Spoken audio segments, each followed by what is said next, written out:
Trump's trade war just took a wild turn. This time, Japan is in the crosshairs. And what started as America first is quickly turning into America isolated.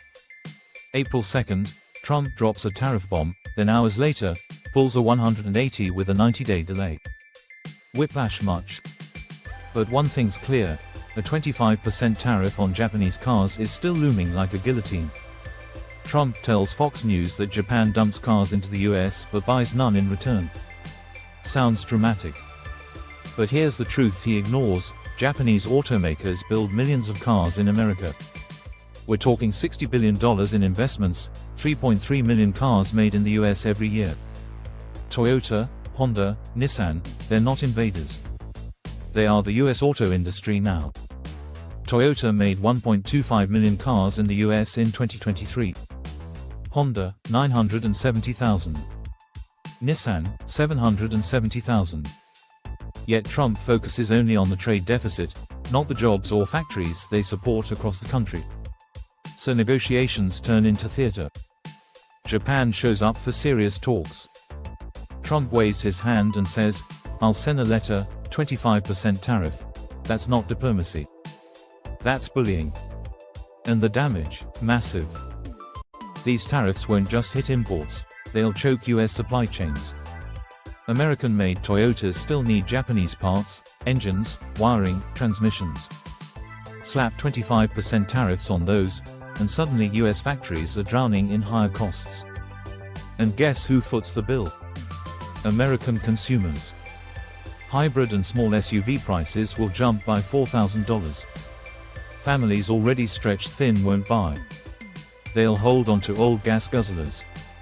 So much for cutting emissions or promoting EVs. Meanwhile, US automakers can't fill the gap fast enough.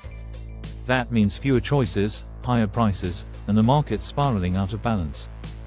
But while Japan gets squeezed, something wild happens up north. Canada just backed down from its 3% digital tax on tech giants like Google and Amazon. Why? Trump. Trump froze trade talks with Canada until they dropped the tax. And it worked. But who really won?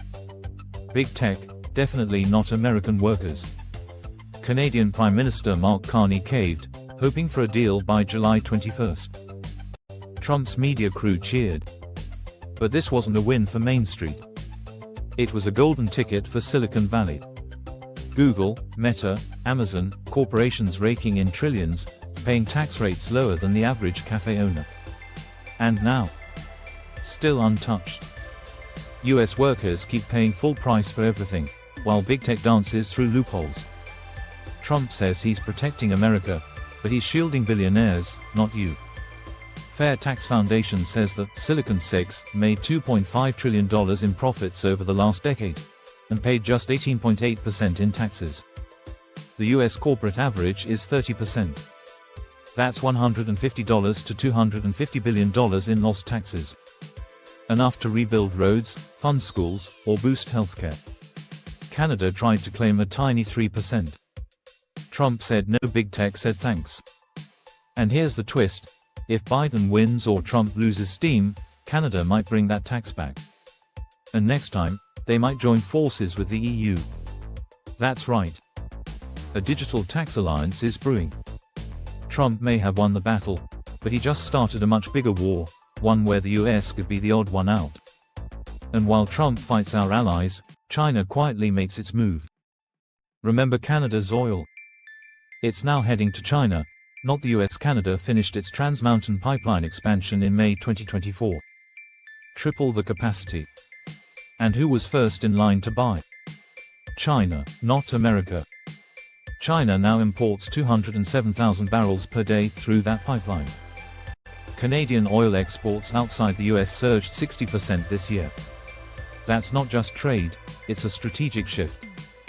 Trump's actions pushed Canada right into China's arms. While he posts about getting tough, China cashes in, no drama, no effort.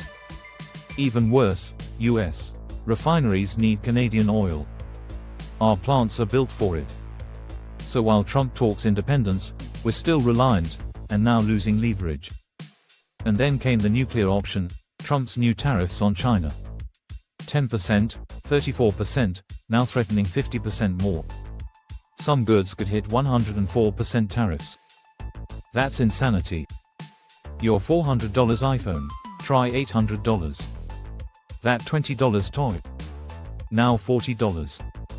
This isn't pressure, it's economic self-sabotage. China fired back immediately, 34% tariffs and rare earth restrictions. They control 90% of the world's supply of key tech metals.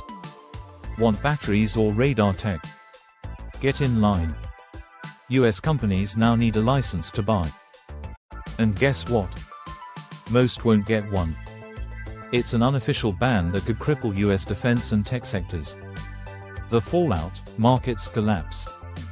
$700 billion wiped off global indexes in one night.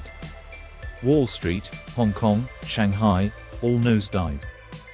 And we haven't even hit the bottom yet. This trade war isn't just between two countries. It's shaking the entire global economy. What's Trump's real goal? Revive US industry? Punish China? Or just bluff his way through another headline?